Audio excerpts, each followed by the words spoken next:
I was complimenting Steve the other day because I was watching his build show video, and he was showing this plan of a stair detail, and I think he called out a 7 and like 15, or no, it was 5/16 rise. I was like, man, on my prints that I get, it just shows the location and says stairs built per IRC. Like, he's actually giving me the rise. I don't have to sit there and do I'll math. tell you I can what. cut stringers. I'll tell you exactly the secret to my personal secret. I draw stuff I'm deathly afraid of making a mistake about. Right? I've been in so many houses where stairs don't work. I mean, how embarrassing is it if you designed a 3,000 square foot house and as you walk down the stairs, you bang your head and you're 6'1", right?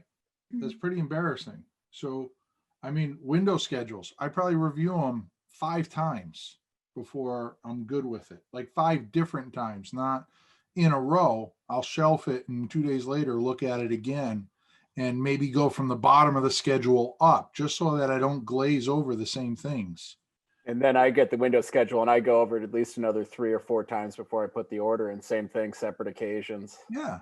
And honestly, in 30 years, I've still had window schedules. You get there and it's like a window's the wrong size or it's like something. And it's like, how the hell does this happen? Like we fret and fret and fret over it and it still happens. But you need a better architect, Travis. I kind of like an architect to leave me some room to solve the problems myself. I like to provide my own solutions. It makes me flexible and allows me to move through the process the way I like. But it is nice to have a little bit of guidance every once in a while to not have to go, let me spend the afternoon figuring all this out and then tomorrow I'll build it if it's already figured out. That's where the bad business is right there, Travis. I'll spend the afternoon to figure this out. Is the client paying you to spend the afternoon to figure that out? No, I'm a hobbyist at that point. Joe and I have a number of not-for-profit organizations that we operate over here at Catalyst. I mean, we're really good at finding new and creative ways to lose money. One of the most respected builders I've ever worked with said, I'm not interested in figuring things out. My job is to build it. I like both sides, but yeah, I do see the wisdom in there is something valuable in making money. I'm going to try that. Maybe 2020 a year. Yeah, the longer I go along, the more I want it spelled out on the prints for me because I don't want to spend the time. Like Steve just said, my job is to be there and to execute. And I will take the time to figure this stuff out, but it becomes a nuisance. Well, what about, Ben, do you ever get the plans that have all the information and then it doesn't quite match the field conditions? Like I do a ton of remodeling and it's really common for me to have contractor field verify on every note, every page. And, you know, we've had entire floors misalign per plan. And like, well, I'm glad I checked it because if I had just built it, when I cut the hole in the wall to marry the two, you know what I mean? I always check stuff like that, and it's pretty routine on remodels for me to find, you know, like in the overall size of a footprint, a couple inch discrepancy or something like that. I don't think you're going to find a situation where that doesn't exist, but I will tell you this, Travis, I am very diligent about ensuring that the first floor plan and the second floor plan and roof and everything is fully coordinated, meaning that the stair is in the right place, the envelope is the same dimension so that when you find a discrepancy of 2 inches, then you know that everything is 2 inches off. It's not the stair is 2 inches off on the first floor one way and it's a ½ inch off the other way on the second floor. That makes sense. It's okay to have a mistake as long as it's consistent. Totally get that. I delayed the start of the show by my sidebar. Let's start the show. I was gonna say you totally did, except for that was a really transition. Yeah, they're right. I thought I was in charge tonight. You're in charge tonight now. So let's kick it off. Take it away, Emily.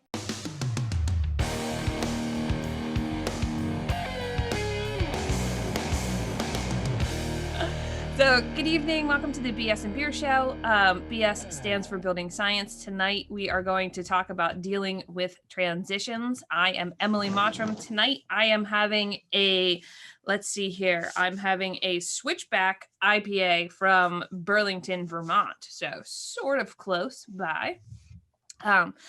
We want to encourage other local groups to form their own in-person groups with BS and Beer. Just don't trademark the name. If you need help setting up your own local group, or you want to talk to some of the other ones that are already formed, go to the bsandbeershow.com to look at some of the stuff we've put together and things that people have tried. We want to thank our media partners, Green Building Advisor and Fine Home Building, for helping us put on this show every week. And I'm going to turn it over to Mike to tell you how the show works. Thank you, Emily. I'm Mike Maines. Tonight I am drinking a Rising Tide maple. It's a maple golden ale called Nature's Gold. It's mapley. If you like a sweet beer, it's good. It's a little sweet for me, but it's what I have, so it's what I'm drinking. Just a quick note. We've had a few comments that Fine Home Building sends out Zoom reminders every week, but the topic is never included, and that's just an automated Zoom thing. If you want to know who's speaking and what the topic is, join our mailing list. You can go to the bsandbeershow.com to join our mailing list, and we'll send you 2 announcements each week that have all the important details. Or you can check out Kylie's weekly post at Green Building Advisor. That also has the same information. For the agenda tonight, it's a little bit loose, but we'll start out with some introductory comments from our guests, and then we'll have a panel discussion, and that will roll into a sort of a free-form audience and panel discussion, and we'll wrap up by 7:30 Eastern Time. The video recording of tonight's show will be available at Green Building Advisor on Sunday, and we encourage you to continue any conversation over there. And past shows can be found on our YouTube channel. Just search for the BS and Beer Show, or through a link at our website, thebsandbeershow.com, or through our section at Green Building Advisor. That is enough for now. I will turn it over to Kylie for tonight's announcements. Hello, everybody. I am Kylie Jacques, and I'm the senior editor at Green Building Advisor. Tonight, I'm back to my old Topo Chico with a grapefruit twist. And for announcements, we have Travis's BS and Beer in Kansas City is going to be hosting Christine Williamson and Justin Fink to talk about education and how we teach and learn durable building science details so that they translate in the field and are actually built that way. That will be on December 1st at 4 p.m. Central Time. And you can find details about that at the bsandbeerkc.org. We encourage you to pick up this book, Healthy Buildings, How Indoor Spaces Drive Performance and Productivity by Joseph Allen and John McComber. We're in the thick of reading it as a group, and we'll be discussing it with a few of our audience members on December 17th. So it'd be fun to have audience participation on that one. And beginning next week, you'll be able to find the audio-only version of the BS and Beer Show wherever podcasts are found, just to alert you to that. I think that's all for me. Travis, you're going to introduce our guests? It would be my great pleasure. These guys are both awesome. So I'm excited to introduce Steve and Ben tonight.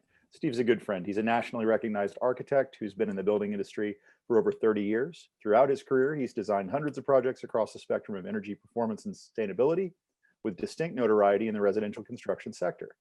His commitment to his clients equates beautiful aesthetics with trusted durability, health, comfort, and environmental responsibility, and energy efficiency for that matter. His work extends from the Northeast, which he calls home, across the US, and he serves clients with passions that align with his own. Ben is a second-generation high-performance builder working as a production manager for a residential builder in Portland for just a little longer, right, Ben? Yeah, for about a week and a half at this current job. Gotcha. That'll be my neighbor. And that's another transition we'll be talking about in this show. Right. But Ben has over 20 years of job site experience, ranging from conservation work of early 18th century homes to building cutting-edge, low-energy houses and high-end custom millwork. Welcome to the show, gentlemen. It's great to have you both. What are you drinking, Ben? This evening, I'm having a sparkler from local Lone Pine Brewing, about 2.5 miles from where I sit right now. It's a solid start. Anything else you want to tell us that I didn't throw in your bio there? I mean, you are moving and you're going to do a different job now, right? Yeah, so I currently am listed as a production manager on my business card with Colbert Building, which basically sees me straddle the line somewhere between a lead carpenter and a traditional production manager. And I'm transitioning into being a true to form project manager for a green builder down in Western Connecticut, who all they've done for 25 years is high performance green building, sustainable building, and really looking forward to it. What's the name of the company, Ben? It's BPC Green Builders. Okay. They are the current FHB house Yeah. project that Find Home Building is showing. That's perfect. I'm sure you'll be an asset to the team. I hope so. Speaking of an asset, Steve Baczek. Nice What are you transition. drinking, brother? I had to give you a little hell with that scowl on your face. You did not break out the smile, Travis. He's gonna smile there. There it He's is, a little smiling. bit. What do you got? A cup of coffee, a little water, iced The tea? mystery. Glass of milk. Ooh. Moonshine. Steve, what are you working on lately, man? What's going on? What am I working on lately? We are, I'm actually going down to see a project with Jake next week. We have that, our board form concrete pier house down there, well under construction. It's all framed up and got some exciting things on that one. That's the one that has the cantilever deck, thermally broken. It has, Michael Maines will greatly appreciate this. It has a 1 in 12 fully vented roof system that is even locked into a vertical wall, and we still have a way for it to work. So Nice. it, yeah, some exciting stuff. Got stuff all over. We just broke ground on a house down in Amarillo, Texas. Got wrapping up Doug Asano's house down in Charlotte, North Carolina. It's coming out really nice. Wrapping that up, and yeah, got a handful of other stuff. Was just down in Atlanta for the day yesterday, starting 2 projects. So always something to do, man. Always somebody out there that wants something. All right, so now it's time to kick off the show. I think the plan was for you guys to share some details and talk about transitions, and we'll go from there. So, Steve, I think you have the ability to share whenever you'd like. I'll give Ben the opportunity or the choice to go first or second. I think, why don't you tee it off, Steve? Okay, and just so you let's want me dive to into some embarrass you section. right from the get-go? Yeah, please. I just want you to stick your foot in your mouth first.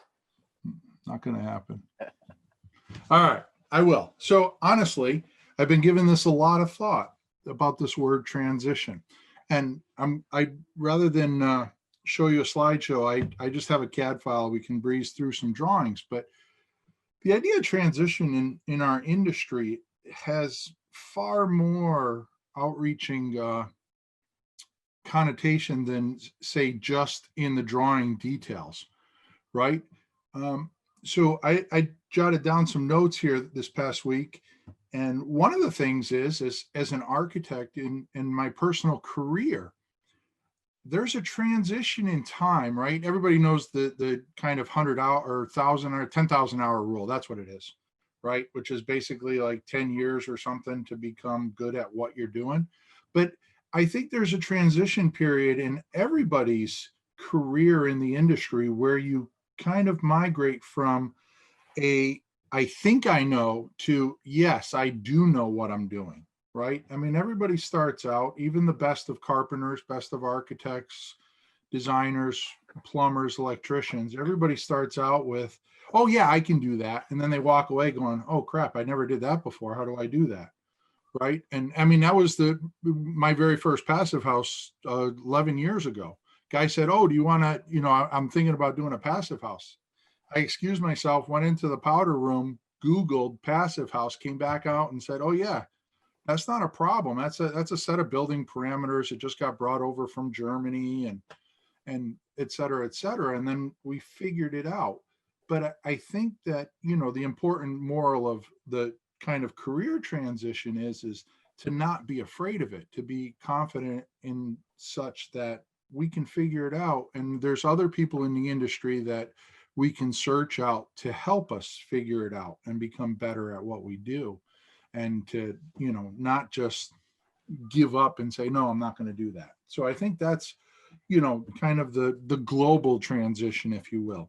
But when I think about buildings and projects in specific, there's a lot of transitions that happen along the way. The first of which is clients approach us and hire us, and they bring a set of dreams. And then we have to take those dreams and transition them into some type of architectural thought process and basically make sense of them, right? And we have all, I'm sure, had the clients that bring stuff that, yeah, that's not going to work. We're not going down that direction, or it's not going to fit. But we have to transition those thoughts. And then once I do have my thoughts together, then I have to transition those to some plan, right? I have to figure out, okay, how am I going to lay out this set of drawings? What are the important features of all of these thoughts that make up this project? And then how do I translate that or transition that information into my plan? And then once I have my plan, I need to work with the builder, because the builder needs to then transition the plan into the built form. So there's a lot of these places where this idea of transition goes on that is just not only, I know you guys probably thought, hey, let's just talk about how we transition from the foundation to the wall, or from the wall to the roof. But I think there's some larger transitions. And then the build, we have the whole idea of details that we will talk about here, and how those translate or transition to success, right? How do we deal with things like continuity and making sure that things are being installed right, built right, detailed right, etc. So I don't know if who's ever playing God this evening, if they could give me screen share, or do I just take it over? Should be able I'd to. say, yeah, we gave you permission. You should be able to hit the screen square. Yeah, You there you should be go. seeing a CAD file here. Yep. Yep. Okay, so for all of those that don't do CAD, at least this is what it looks like behind my curtain, right? So we have a series of plans, elevations, building section, etc. And again, this whole transition of how do we transition this information? And, you know, we can get into some of the details, because those are probably a little bit more interesting. And then I'll breeze through some of the other drawings. But this was an 800 square foot passive house. This was the one where we hung the 14-inch floor trusses off of the outside. And you can see in here, there's a lot of places where we transition from a horizontal to a vertical, right? Slab to foundation wall. So we have this detail. We have where we transition from top of wall to floor frame. And in this case here, not only do we have the exterior wall frame, but we have what I called the insulation sweater on the outside of the building. And then how do we transition that, right? We have to connect it, and there's a whole bunch of things to worry about there.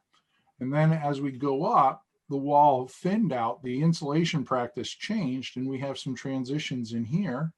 And then of course, anytime you have a window, you poke a hole in the wall, and we have those transitions, and then transitioning from the vertical wall to the sloped scissor truss.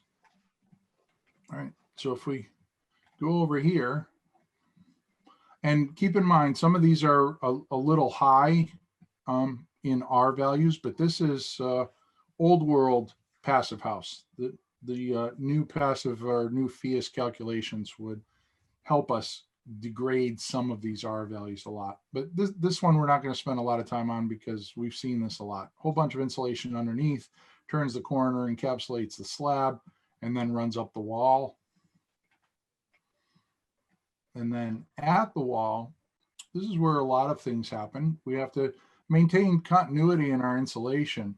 But one of the things that we were concerned about here was, what if water did get in this area here, this interstitial space of the open web truss? How do we get it out? And how do we solve for water management there? And for those of you that have heard me speak before, water management is always top of my list, because if it don't last, it don't matter. So anyways, we actually used some synthetic decking. We closed this off. We have a little 3/16 inch airspace with a bronze screen that we ran underneath here. And so if water did get in here, it would migrate down and come through these cracks and basically just drip out. Now, for those of you that would say, well, that's really great, Steve, but why would you put holes in where you have insulation? Well, a couple of things at play here. One, the air barrier is the zip wall that is in the middle of the wall here. So I'm not challenging the air barrier in any way. And the small pockets of air that get in here and cool this insulation in this area, this is probably about R140 across this section here. So if I'm going to give up a little R value in good faith of water management, that is certainly a place to do it. The other thing here is the transition of structure, right? You can put on these trusses, but how do we attach them? You can see we have screws here at 16 inches on center vertically and horizontally, but we actually put a 2x4 ledger in here, and we had a knockout built into the truss.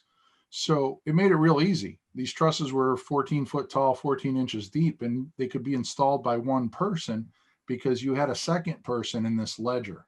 People would set the trusses down there, plumb it up, drop a couple screws in, and then they would come back later and add the additional screws. But it was pretty easy to install those. As we go up here to the band joist area where the wall transitions, and we did have a small little loft up there, we had, again, water management issues of how do we deal with that. And you can see here we have a copper metal cap. Notice that it is sloped, so it adheres to the down and out principles of proper water management. And that copper metal cap goes back all the way back to the zip wall. It doesn't come up here and get taped to the polyiso here. It actually goes back. And I have a really good picture. I don't have it here, but that I use when I present a full length presentation. But Farley stopped all the polyiso here so that he could make this connection. And then he simply pieced in the polyiso here after the copper guy was done with his work. So there's a transitional event that builders have to deal with sequentially to ensure that things like this flashing are getting installed properly, and they're getting installed all the way back to the proper place that they should be installed. It'd be very easy for a builder to say, yeah, screw it, just run the insulation in, we'll have the copper guy cut it short, we'll turn it up here and we'll just tape it off. But that's not the proper way to do it. And then, proper thermal management. You can see we have the insulated wall there. We have 2 layers of polyiso on the outside. We have our rain screen here.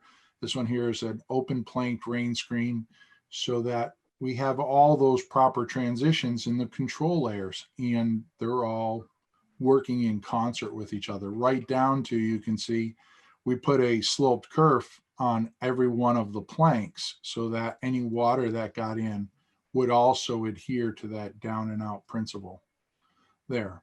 Of course, windows are always, a transitional sequence in building. We take a wall, we poke a hole in it, now we fill the hole with a window, but we have to manage all of our control layers there. You can see here, this one here has a back dam, and it also has a slope sill, and the slope sill goes up our membrane up over the top of that. The window gets installed. In this case here, we do have some rigid insulation, although I don't practice that much anymore. And then the window gets installed, and then obviously the transitions of all the finishes and that getting attached, and even having a shim on top of the rigid insulation so that we have this ability for air to circulate around our system there. And then of course you can, the transition of the window detail in jam detail. The head detail of the window. These are all triple glazed macro win windows. They're wood frame with a, you can see the, aluminum face there, clad window.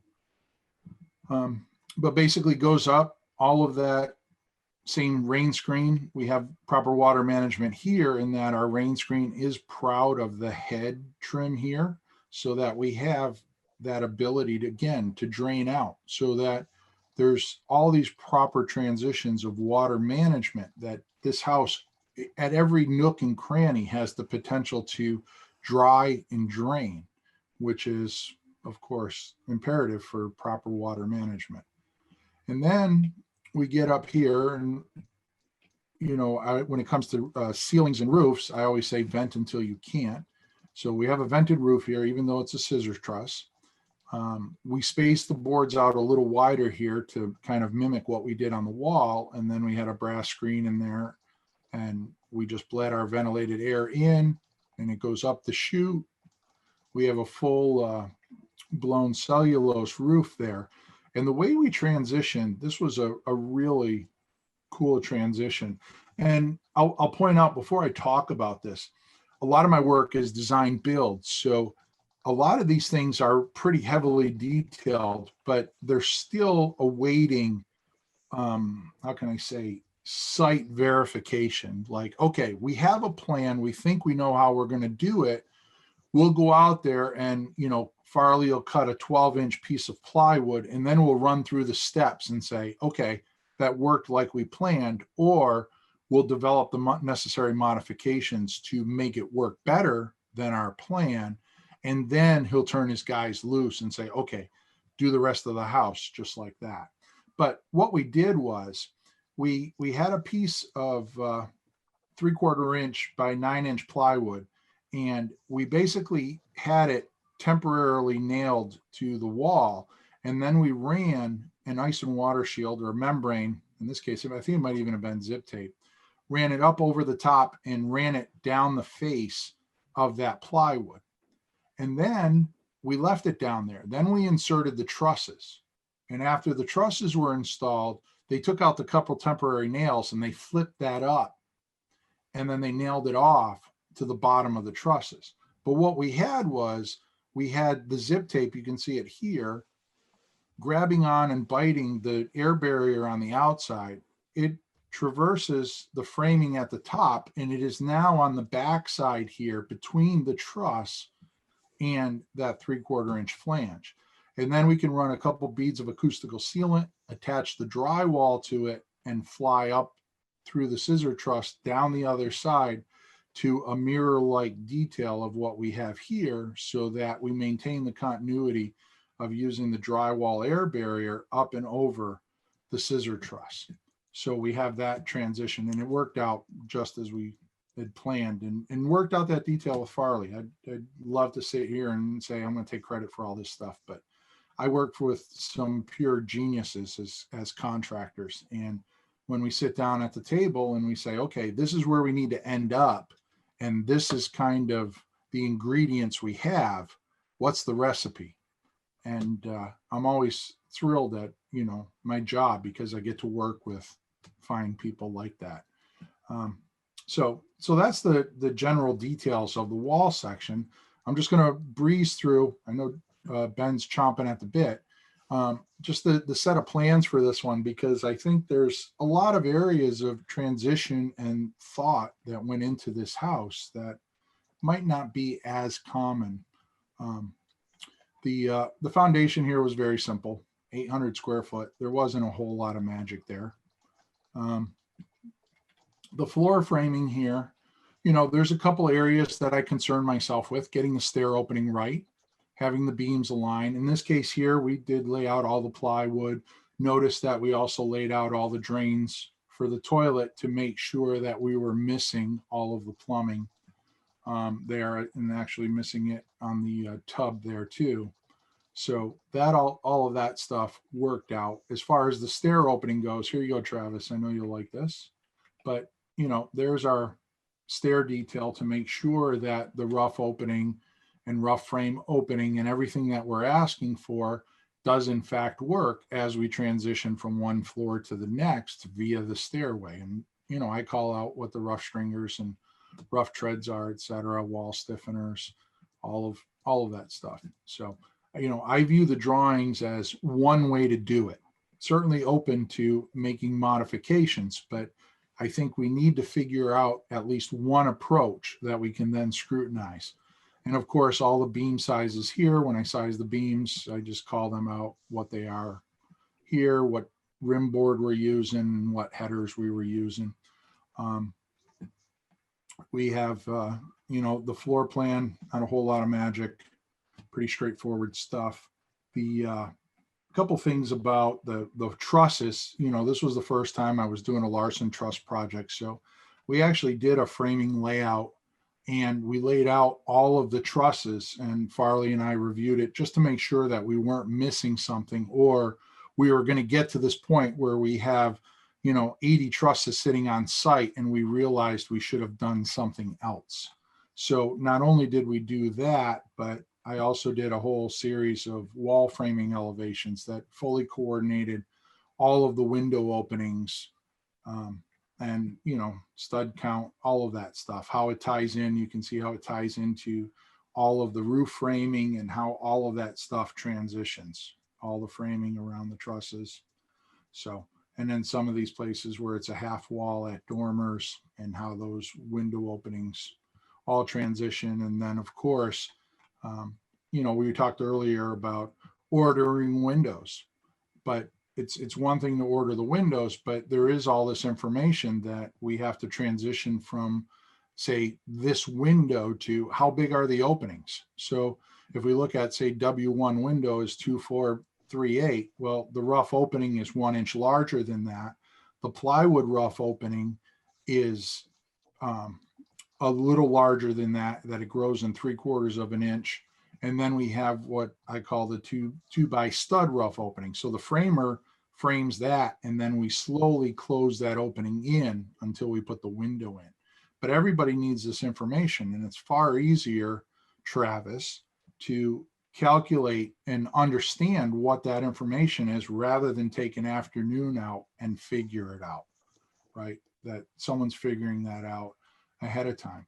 We also had this traverse roof system that, rather than get trusses made there, we went with trusses across the front, trusses across the back, and then we put a couple girder trusses in, and then we simply framed this. So we had a transition that went from a roof truss system to a conventionally framed system there. So we have the applicable dimensions and what we're doing there. And yeah, you can see that in the roof plan here. But other than that, I think that's it's a good idea of So transition.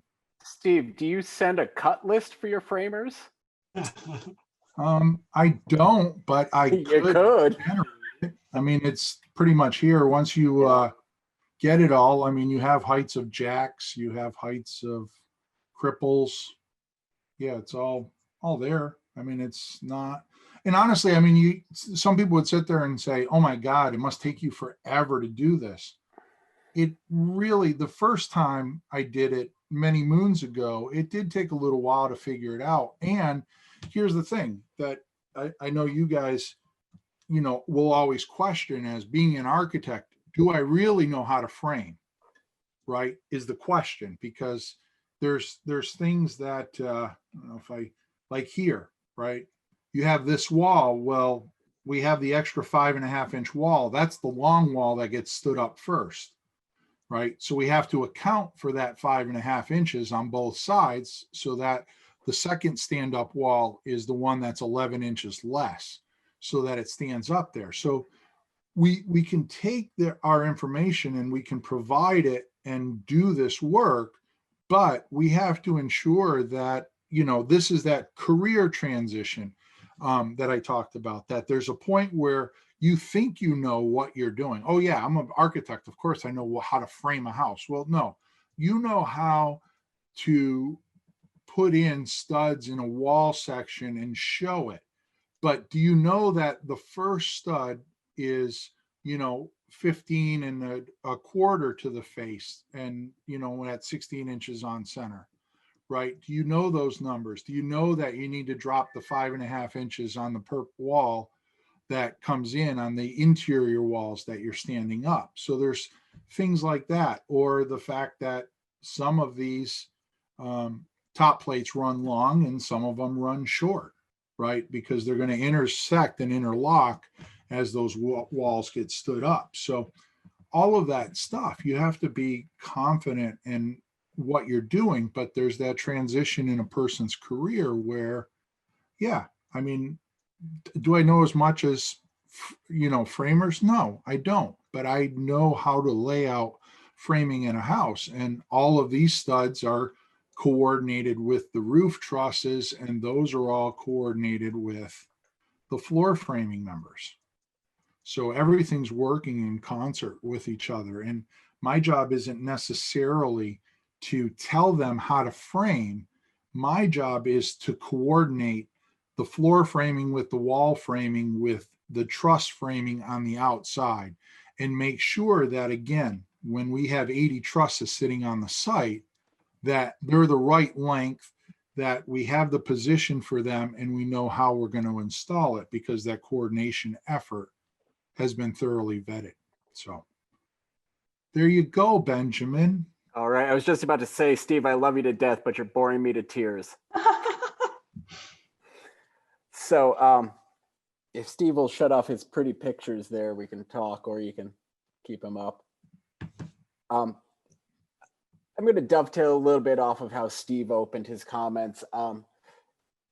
There is definitely a transition point in a person's career where you move from doing what you're taught to do to doing something because you understand how to do it. If you're just doing something because it's, in a drawing from a manufacturer, because it's the way somebody showed you previously, I encourage you to take the time and start researching whatever it is that you're doing to understand why you're doing it that way, because it's not uncommon for people to be taught incorrectly. So like Steve said, that we can talk about the physical building transitions, but there's a lot of other transitions in this industry that we deal with on a daily basis. Another big one is transitioning a client from the design phase to the actual build phase. That is a critical area that, if there's not good communication between the builder, the client, and the architect at that point, you're really missing out on a chance to help the project excel. That is the crucial phase, if you haven't been integrated from the beginning, where you can really make some leaps to kind of streamline the project as you go along. Doing things like Steve is talking about there, and laying out the framing as the contractor to understand where things are going to fall and try and catch things ahead of time. Looking through as many of the details as possible and tempering the client's expectations of what things are actually going to look like. A lot of times the architects will get fed design criteria by the client of what they want it to look like based off of a picture or whatever the inspiration is. And then the builder has to take whatever resources that they have available to them for supplies and for budget for that client, and try and translate that into the real world. And there can be a bit of a disconnect there, but it's important during that transition that you spend the time to try and catch those things and prompt your client and discuss with your architect, and hopefully have a pliable architect and client that communicate well, so that you can all resolve those things together. Because, a penny up front is saving a pound in 6 weeks. So, hold on, bear with me. I was jotting down notes as Steve was rambling along. When we talk about the physical execution of transitions, flat is easy, okay? Going flat across a wall with a WRB or an air barrier, or flat across a roof with your underlayment, whatever it is, whatever the material is you're using, flat is easy. If you can't do flat, you need to find a different career.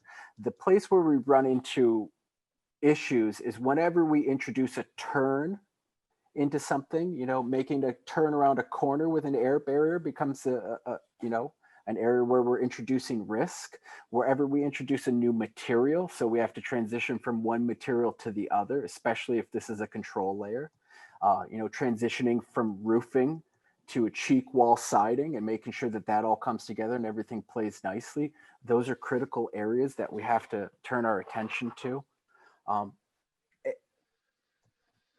And it really becomes critically important that, especially now with such a broad range of materials that we're dealing with in the field, that you really understand your materials before you start diving into the build, because you want to make sure that everything's compatible, because a lot of stuff doesn't play nice with one another. You know, you start using, you know, steel nails on copper flashing, you know, I'm sure everybody knows what happens there. Or you start using a rubberized asphalt flashing tape on a vinyl window flange, then you're just asking for trouble. It's going to melt that window flange over time.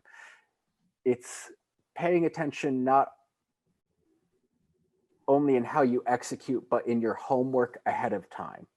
So that's, like I was saying before, about spending that time with the architect before you actually get into the physical building, trying to understand their intents and relate that. Like Steve said, develop the recipe. You have the ingredients, now you need to develop the recipe, and you need to figure out if you can buy those ingredients, or, you know, if you have to make a substitution, is that recipe still going to work? Is the cake going to rise, or is it going to collapse when you take it out of the oven? You know, you really have to invest that time up front to, you know, work through all of those details as best as you possibly can.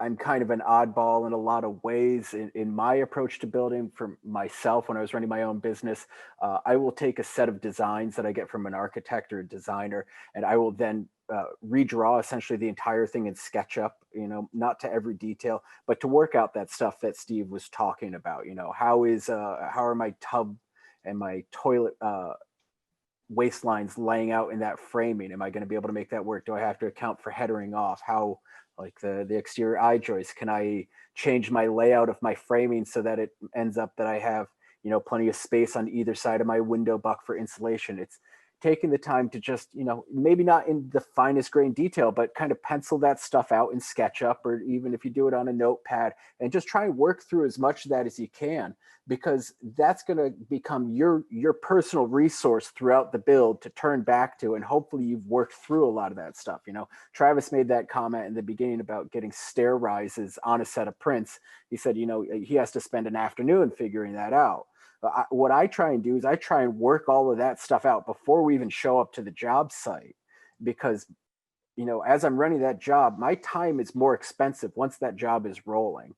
For me to take some downtime before that job even hits the ground and figure out these transitions, you know, everything from, you know, how is the vapor barrier, the capillary break happening at the footing, to how is that scotia molding dying into the belly band, or whatever it is in the house. Just try and mentally build the house in your mind and work through as much of it as you possibly can up front. So those are my wise words here. Steve, hopefully you can make me feel stupid.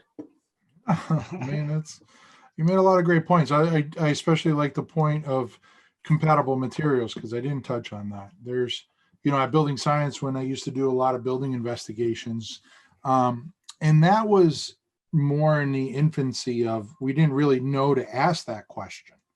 We just assumed that any caulk can touch any material. But yeah, we've had some nightmare stories that I've witnessed. You know, you put an adhesive on extruded polystyrene and it literally melted it and cut it because it melted it so bad, right? And you just realize, okay, we're never using those two again. But yeah, you make a great point with that, certainly. And how we you know, there's another transition too that I think is really important, that is going to be in the talk that Justin is going to talk about with Building Science Fight Club and Justin. But how do we transition information? I know Joe at Building Science was always extremely concerned with this, and it's, as I get older, it certainly has become a concern of mine. But, you know, and I'll use myself as an example. My daughter just started working with me. So I have 30 years of experience. She has 6 months. I'm not planning on going anywhere anytime soon, but there is going to be a transition time where she's in charge and I'm having fun and doing some things. But how do we transition information as mentors to the people that don't necessarily know, so that they can transition from I think I know to yes, I do know. Right. And there's a lot of great people out there throwing information out there, Mike Gertens of the world saying, hey, look what I did here. Don't ever do this, do it this way. And I learned that 15 years ago or 60 years ago with his brother or something, some MacGyver story. Right. I always tease him that you leave him on an island with a 2x4, a rubber band, and, a baseball cap, and he'd build a sailboat and find his way home. But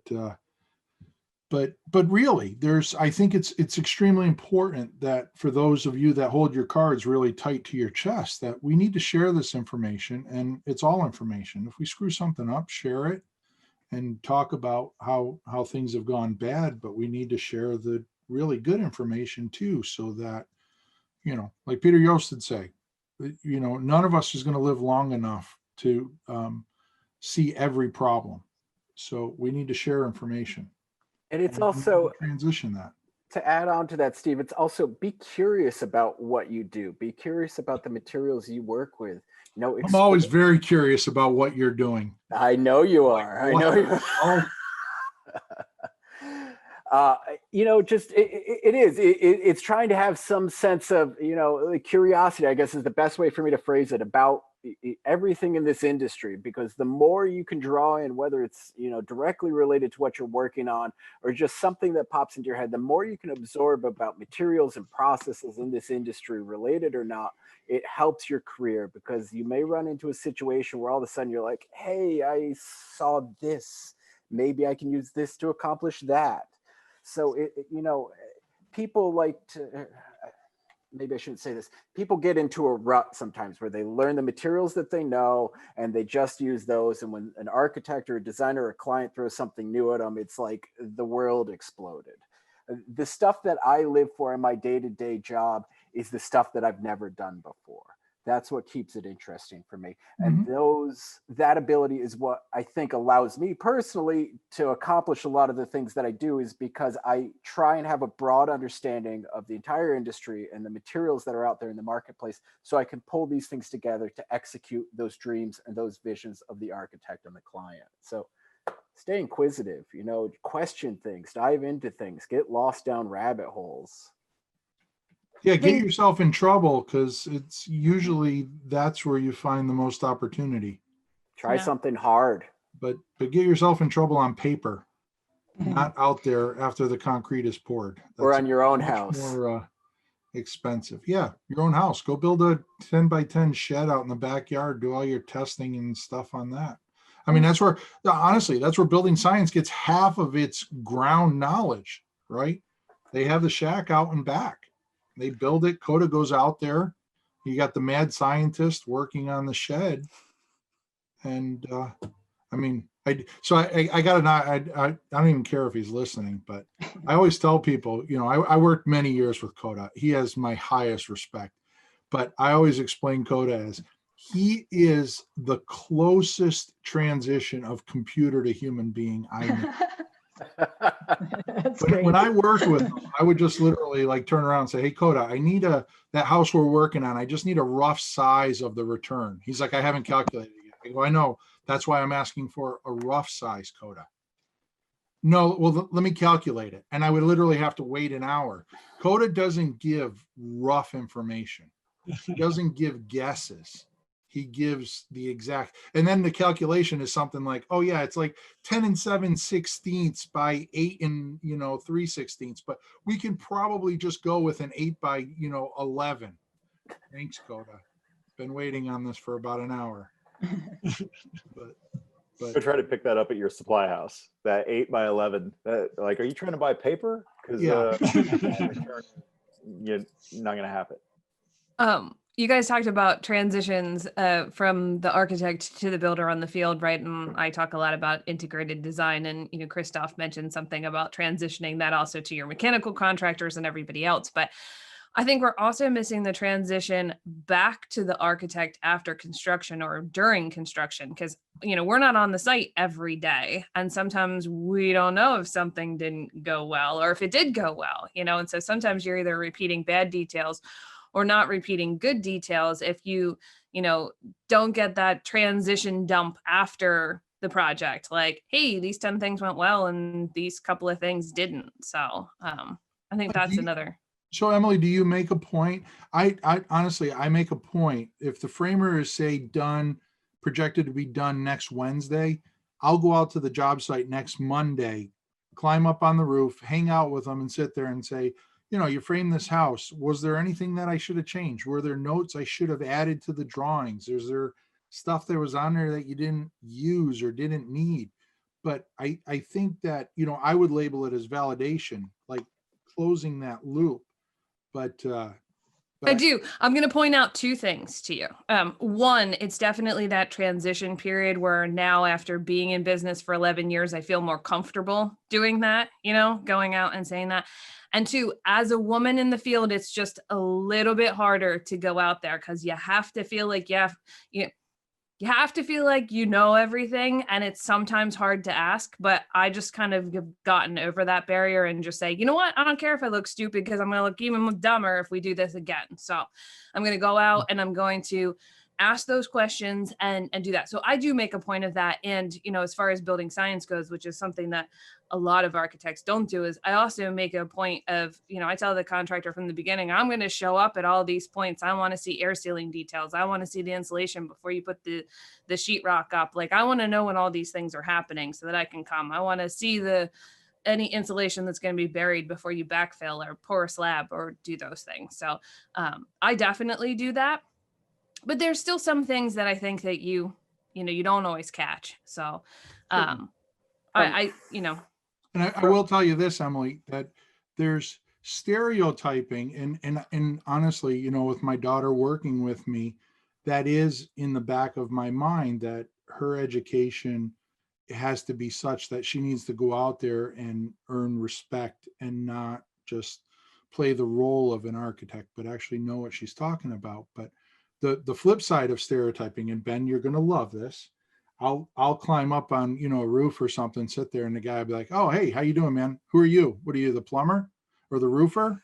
I'm like, "No." And he's like, "Oh, you must be the plumber then." "No." "What, are you the drywaller?" I'm like, "No." He's like, "Okay, who the F are you?" And I'm like, "Oh, I'm the architect." And then I get, "Really?" I get it all the time.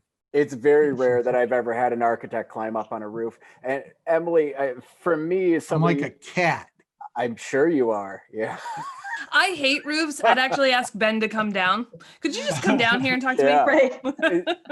From my end, that conversation with the architect happens if they come to me looking for it. And it's not like they have to be like, "Hey, how did that detail work?" It's just having an architect that's present for that conversation.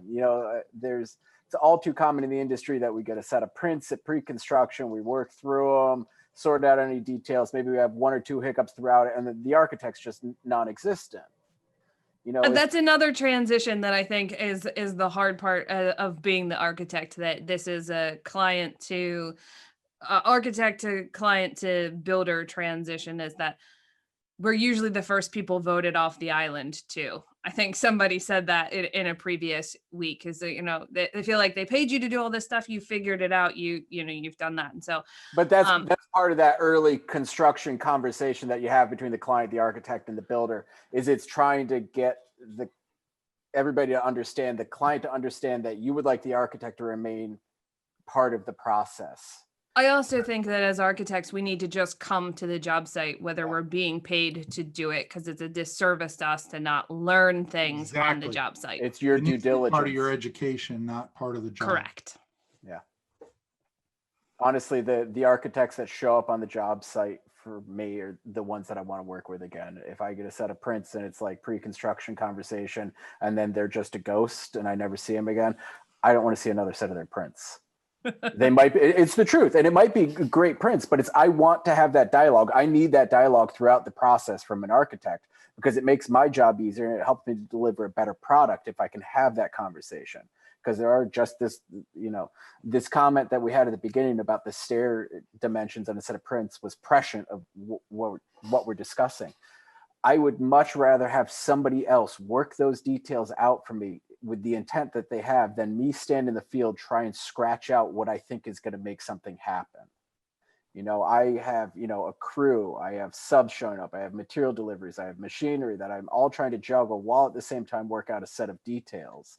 And I might not be able to give it my entire focus that they deserve. So it's nice to have architects that, are involved.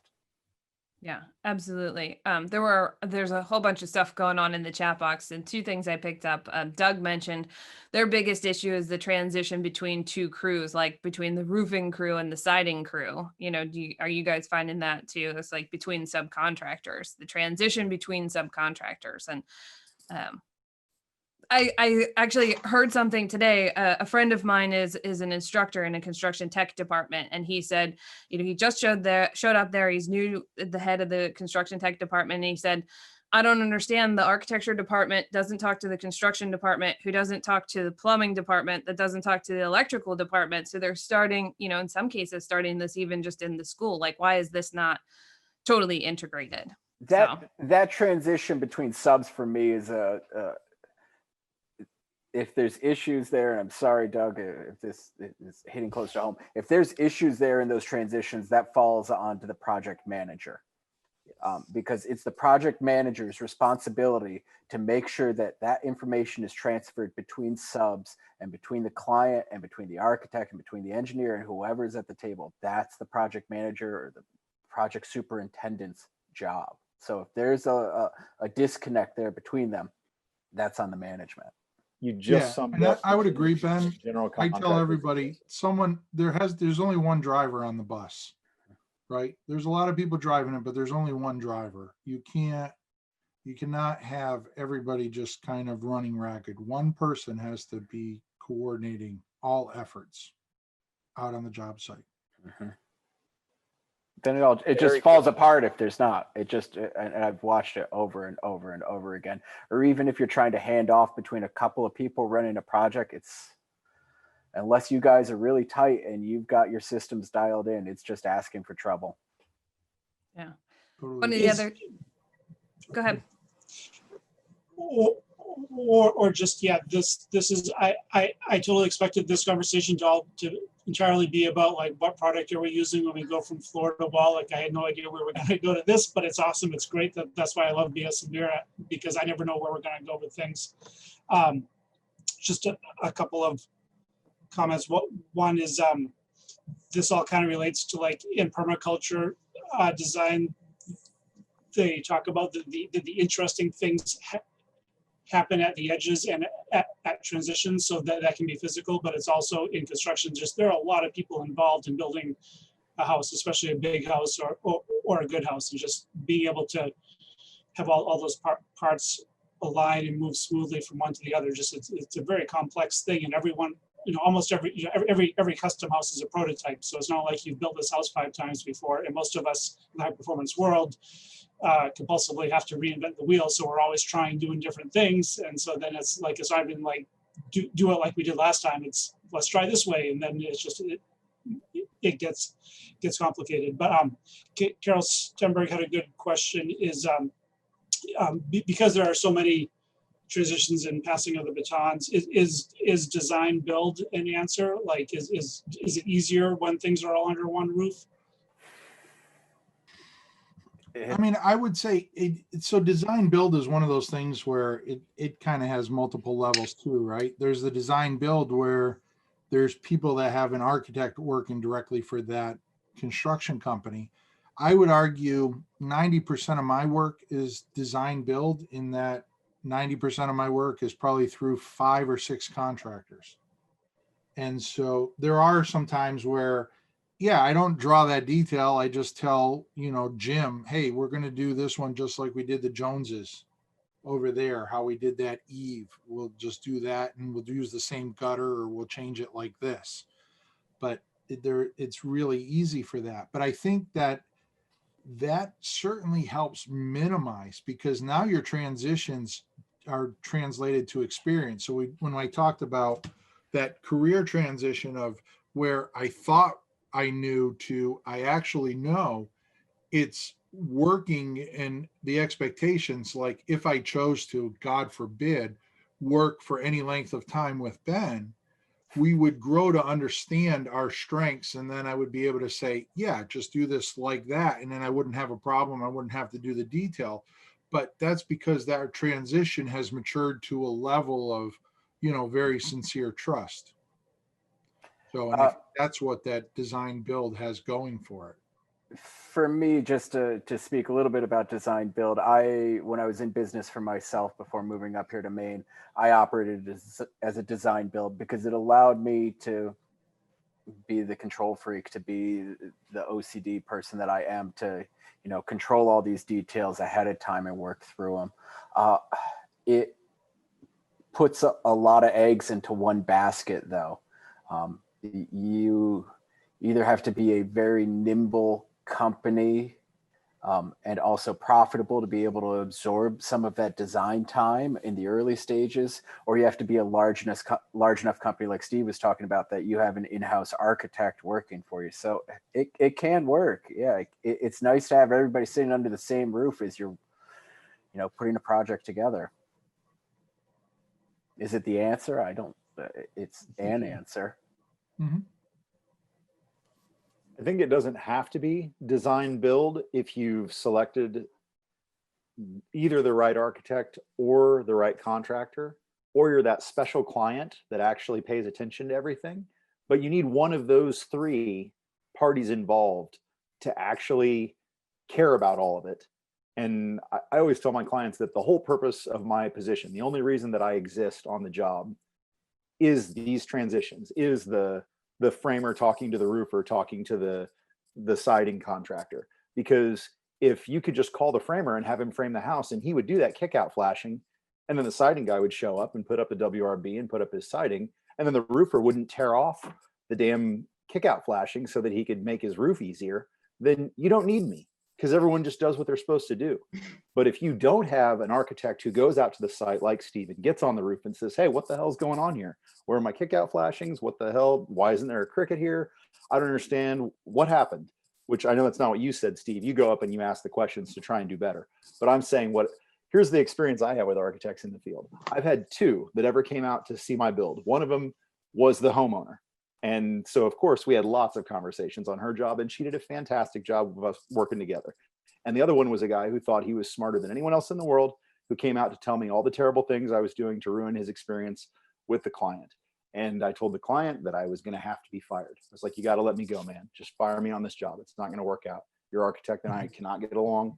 They want me to redo all this work. That's fine, because they don't understand the difference between that board's dirty and that board is rotten, and stuff like that. And there's bad contractors and there's bad architects and there's definitely bad clients. But if you have one of the three that cares about these transitions and will watch every single one of them and make sure that, hey, if the client's the one that goes and says, hey, I paid Steve to draw these plans and these details are awesome, it doesn't look like they're getting built, what's going on? And they hold the contractor's feet to the fire, good on them. And vice versa. If it's the builder, if it's the architect, but you got to have somebody that cares all the way through the process, and then it can all work. But if anybody's sleeping at the wheel, failure's coming. Well, I think and all good projects really are design build, right? The architect and the builder are together at design development, like maybe you're not involved in like every possible scenario of the dream idea, right? But you narrow it down to a plan and you move forward. They're all design build. If the builder's on board during the design phase, the architect is on board during construction, everybody is happy. I wouldn't say that all good projects are like that. What I would say is that if you have that conversation from the get-go, you can make a good project a great project, and you can make a great project an exceptional project. So, you can still have a phenomenal project if not everybody's communicating and, we don't have this whole integrated approach. You can still pull it off. It's, it's been going on for decades like that. But it's when you have that communication that you can really make a project sing. Okay, fair. Hey, let's I was reading through this. There's one here that really, boy, I'm doing all I can to keep both feet on the ground. But Shelby, wrote, my issue with architecture is that it's hard to justify when all the people around here have trouble affording a 250K home. I think one of the biggest problems, Shelby, is that when people look at architecture, but building or the building industry in general, everything to them is a cost, right? That builder costs more than that builder. So I'm going to go with the cheaper guy. The architect costs additional money. A structural engineer costs more money. No, to me, it's all about perspective. The difference between builder A and builder B is that builder B is potentially a better investment, right? I'm going to have fewer mistakes. I'm going to have a better built structure, right? I'm sure, Shelby, as a builder, you don't walk in talking to your client saying, you should hire me because I'm the cheapest, shittiest builder on the block. And I'm going to build this house as cheap as I possibly can so you can afford to build the biggest possible home you can. You don't say that. You go in there telling people that you're the best builder out there. You're the right one for the job. You're not like all the other hacks in town. And I'm not, Shelby, please understand, I'm not picking on you personally. I'm coming off the comment that you wrote because I meet people like this in everywhere USA. And that architects and structural engineers, just like plumbers and good builders, we're all investments. And when you start seeing all of our services as a cost, then that's, I think, where the problem originates.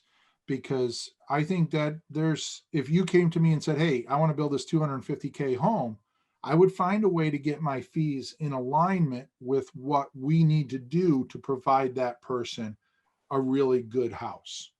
It doesn't have to be this flat $1 million fee just because you're building a less expensive house. But I think that architects would certainly offer some investment in just the planning and coordination. Having another set of eyes looking at it, I think, is important. So to that effect, Mike and I actually worked on a project together where the clients were on definitely a constrained budget that they had to hit. So they bought a set of pre-made plans off the internet, gave them to Mike. Mike spent a little bit of time tuning them to, fit their needs.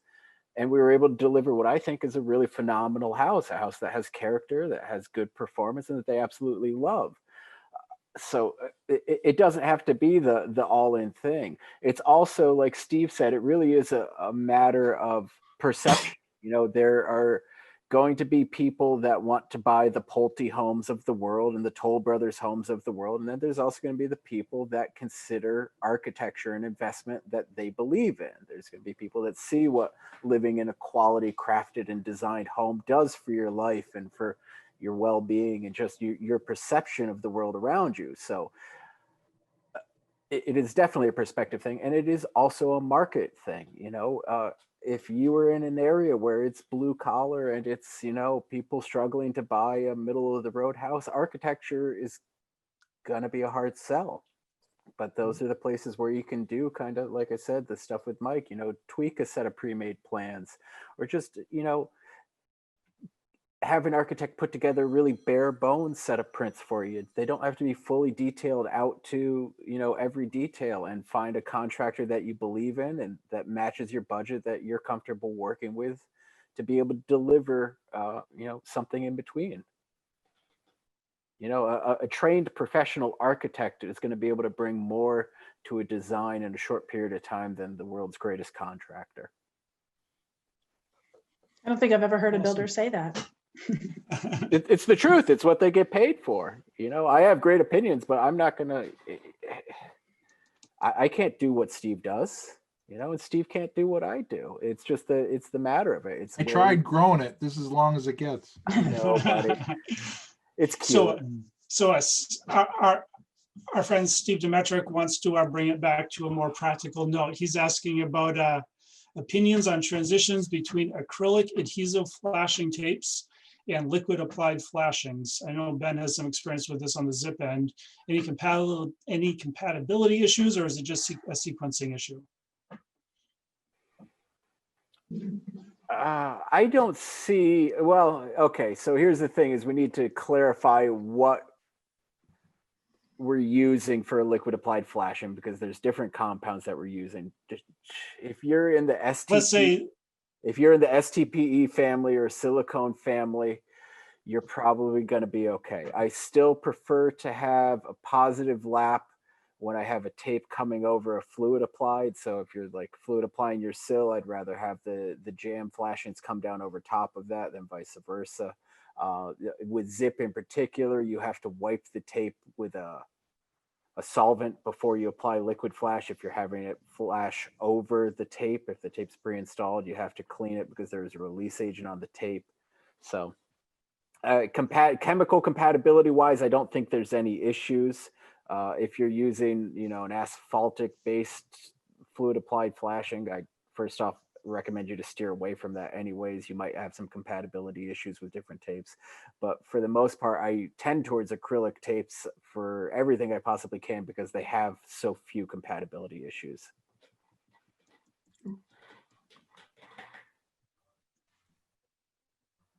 And shut up. I do that. Don't do that then. Like, I love that bit of old doctor advice. Like, oh, you're using two products that don't go together. Don't do that. Like, we can just eliminate all these questions if you just don't do that. How about just don't do stupid things? Yeah, and this is one of those things as you dive more and more into the materials that we use in projects, you start to learn that there's classes and families and styles and types of products that don't work as well as other ones. And it on a broad scale, it helps you to kind of tune your directions, or at least be able to lob a spitball across the room on a solution and have some sort of faith that it's going to perform well, even if you're kind of out of your depth in it.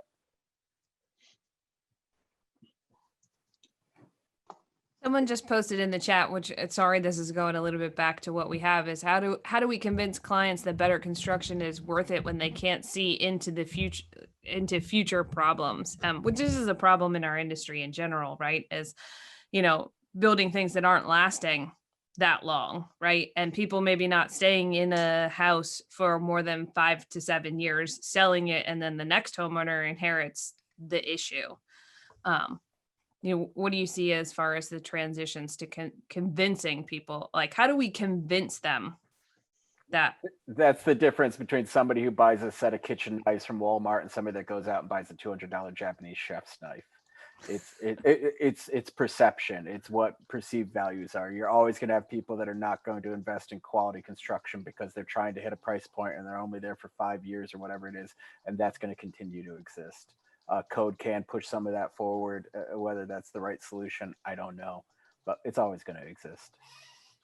Yeah, it's a marketing niche is really what a lot of this is. High performance work and the high end work is you have to kind of find your way into that market because it's not widespread. As designers and architects, how much do you think we should be trying to simplify things? Just, transitions are, the fewer materials and fewer layers we have, the fewer transitions we have to worry about. So, Steve showed an awesome assembly, but it's complicated. There are lots of parts and pieces. Shelby's saying that that one was driven by a yeah, lot of complicated issues. So, but I hear you. I'm just saying, not that I'm jumping on it. Or no, and I'm not criticizing it. I think it's criticizing it. I still love you in the morning. No, it's a great house and a great detail, but it's not simple. Shelby's saying that hempcrete allows as few as 4 layers in the entire assembly, and just removes a lot of these transition issues. Is that something? So that just as sort of two ends of the spectrum, is simplifying things something we should be prioritizing if we're focused on the design end of things, or should we just be focused on making sure the information is clear? Make sure the information's clear. I don't care how complex it is. If you've thought through it beforehand, at least it's going to give me a fighting chance to execute it. But one of the things I pride myself on, Mike, personally is I always claim most of my houses can be built from the lumber yard, right? Maybe not the European windows, but the idea that I try not to get too crazy. It's that project aside, I picked that one just because it had some cool details and made for good conversation. But you know, doing a simple house and framing it with 2x6 24-inch on center and putting R6 on the outside of the wall or R9 on the outside of the wall is a really damn good wall. You know, one of my mantras is keep it simple, others will complicate it for you, which, you know, all you have to do is work on a couple projects and you'll figure that out in a heartbeat, that there's always somebody out there willing to figure it out. The one thing that comes to mind that I always make an argument for, it's funny because the more information you put up, the more bite it gets, right? So I do some videos with Matt, and this certainly isn't a plug on that, but you put something up on YouTube, we get tons of trolls. Oh my God, that's a dumb idea. Why wouldn't you do this? Why would you do that? Boy, that's god awful, or whatever. Green Building Advisor has them too, right? That's a dumb idea. I would never do that. But the reality is, for me, something is always going to be the worst part of the building, right? So we could sit there, we could chase every thermal break or try to, and we can change this. But at some point, you have to stop and say, this is simple, it's buildable, it fits the budget, it works well, it checks off all the big boxes. Now, is it still maybe a little thermal break there? Yeah, maybe. And I'll give you one specific example. Over insulating the frames of windows. I had one that had a problem. I will never do it again. When we did Dan Roy's house, he actually ran the numbers. It saved like an additional like $5 a year on the energy bill, right? It cost about $60 a window to do, and 30 windows. So the return on investment is absolutely crazy. Cut your losses, install the window, and say, yeah, the frame's going to be the worst part of the house, but I can live with that, right? I don't need to overcomplicate that detail and add 3 more layers. And oh, by the way, a 6-inch screw now to put up a piece of trim. It's crazy. This kind of harkens back, and I hope that I don't offend my passive house friends in the audience here. No, go ahead, beat them up. I got you back on this. So, well, you mentioned, Steve, there in your slab detail of that house that you were showing all those, you know, the large amounts of foam and so on and so forth. I've had a bone to pick with passive house for a lot of years. A lot of people know this, and it's gotten better over time about it. But there comes a point where, and this goes right back to the pretty good house principles that we talk about here all the time, is you're penny wise, but you're pound foolish. You know, we start spending all this effort, and, you know, especially if we start looking at embodied carbon, let alone the payback on it, you know, we start dumping all of this material in to chase every little thermal bridge and every little potential moisture risk. We have to kind of, you know, call it at some point, you know. Be careful, everyone. Ben's about to sell you vinyl siding. Be careful. I mean, I've told you that story before. Yeah, I love that story. Yeah, it's perfect, though. It harkens back to what we were talking about before we got started here about, well, no, it doesn't. I'm sorry. I do. You guys, we have to be pragmatic about this. It is. If you have more money than anything else and you want to chase every little bit, then go for it. And this is not me. That's a plug for Mike. And thanks, Steve. I appreciate it. Right? Pretty good house versus passive. That's awesome. House. That last 10% is going to take 90% of the effort. Yeah, and it's going to take a lot of dollars, a lot of complication, cause, you know, it's going to double the amount of transitional speak and coordination to get that last 10%. And I'm with you. I mean, I've done a bunch of passive houses, but I've done 5 times more passive houses that I still call passive houses that aren't certified. Same. Right? Just because. So I agree with Carol in the chat. She wants us to go back to transition issues. And I agree. Let's go back. There was a great question earlier on about the difficulty of transitioning when we do additions on existing homes. So you're transitioning from new construction to existing. And that's an excellent question. I face that all the time. I have my solutions, but I bet you guys are smarter than I am. Tell me how you manage these transitions, Ben. I say treat the addition like it's a new house. Don't chase your tail. Don't make bad decisions because you have 3,000 square feet of bad decisions, and the next 1,000 square feet, you're just going to copy those. I guess the best thing I can say is try and build in places where you give yourself a little bit of fudge factor, where it ties together, and where you connect the two together, leave the level in the truck that day. Like it's really, my dad told me this years ago when I was learning how to work in old houses. He says, just leave the level in the truck and trust your eye, because it really does come into play. Eventually you have to stop fussing over, I'm inside the lines, but it's not perfectly centered. And you have to say, you know what, this looks pretty good. This is an 80-year-old house tying to a brand new addition. This looks pretty good. That's serving your client, because what your client's going to do is not go get their 6-foot Stabila. They're going to stand in the kitchen at the island and go, boy, that looks amazing. Nice job, Ben. Way to go, Steve. So if it looks good, it is good. Or you're going to bring that Stabila and you're going to make that thing perfectly plumb, and then you're going to have 1.5 inches to nothing filler in between a door jamb leg. Chip it out plaster. And the client's going to go, what the hell is going on right there? It's, my work's plumb though. I'm proud of my plumb work. Yeah, I can sleep at night. You know what else is an interesting transition is new materials, right? And how quick we are to transition to them. I know Shelby's thrown up the CTLs, hempcrete, and all of this. And, one of my long-standing arguments is we've been building with wood for 300 years and still haven't figured it out. And yet we're still trying to figure out, are there other ways to avoid using wood? I mean, wood's a pretty damn good product, right? It's a renewable resource. It's easy to work with. We've been working with it for a long time. I'm always torn with, do we jump to the next best thing? And I'll just use hempcrete as an example. Or do we sit there and say, let's just figure out the very best way to build an uncomplicated wood wall that will stand the test of time and work well? So, and get the industry to understand how to do it And get before the we start industry. throwing something It's- new into it.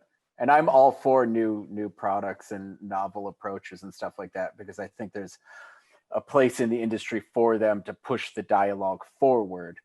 But whether or not we need to see a paradigm shift to a totally new construction method, I think that's short-sighted. I don't think we need to worry about that. No. When it comes to new products. Me either. and I don't think that's going to happen. the one comment of nobody wants to use real wood. I recently did a project a couple of years ago that was, let's call it a non-chemical, non-adhesive project. And you want to talk about a nightmare of a project and transitional hell, like the structural engineer, you send him the drawings and say, no plywood, nothing. Everything is board sheathing. And he's like, really?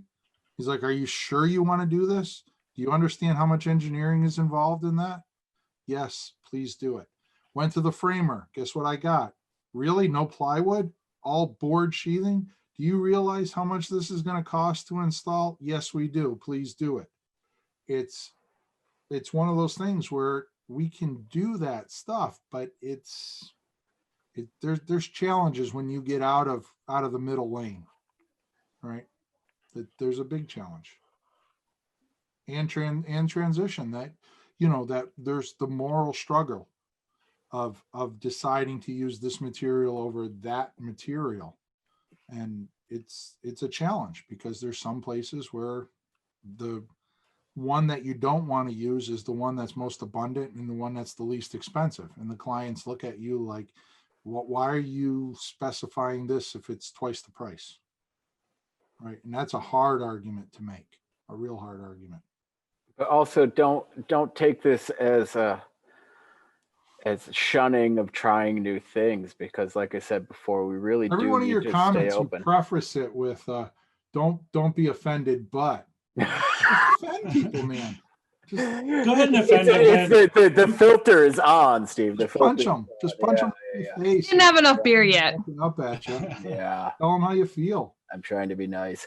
No, we do need to keep pushing forward. And I personally try and push my career in a direction where I kind of ride that fringe edge, where I'm trying new stuff and I'm trying to push boundaries and see what's out there, because on a practical level, it allows me to bring it back to the industry through venues like this and the other places that I teach and speak, and kind of share some of that. And, it allows me to cherry pick out what I think is, applicable to a broader scale. So do ride that edge, and, but is it going to be the solution for everybody? No. And it's honestly, it's taken me 20 plus years to get my career into a position where I have the ability to have those clientele and those jobs where I can do this type of work. It's not out there for everybody.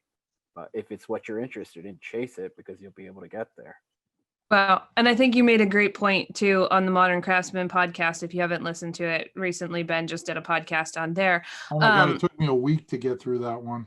Those ones, they're like all 3 hours long. Yeah. It's an investment of time. You know, I but was he made drunk by the end of it. That's why I got the point you made there was, though, there are people in the industry who have to be doing those things so that we can make it available to other people Yeah. and make it, you know, and so I think there's a really valid point there that we can't stop the progress to, you know, and there's a great, you know, 10 years ago, nobody was putting solar on their houses. It was a non-starter, right? So, I mean, the industry will push forward, and there have to be those couple of people who are pushing that forward. But for everybody else, we're still working with the technology that maybe those people figured out 10 or 15 years ago, and hopefully we can, you know, still try to do it well. But we are at the last 5 minutes of the show, so I'd like to ask both of you. I know it goes by fast. To give your final words, your final thoughts on transitions and this concept, and you know, what's your final takeaway? I mean, I'll start, Ben. Go for it. You know, because I'm probably one of I guess I am the oldest on the panel here. But one of the things that I find the most interesting about my career is I was fortunate to start at Building Science Corporation. And the most interesting thing is the things that we're arguing about today, we argued about 25 years ago at the conference table at Building Science. And Joe was making arguments for it, in air tightness, can't make buildings too tight. You know, all of this, what is a great ventilation rate? Should we use spray foam or not? All these things. It's that our industry corners like a freight train. So don't expect the transition to come overnight, because it doesn't. It is an extremely slow moving mob that will take a very, very long time. To just kind of take that, I don't know if it's totally related to transitions, but and it's gone.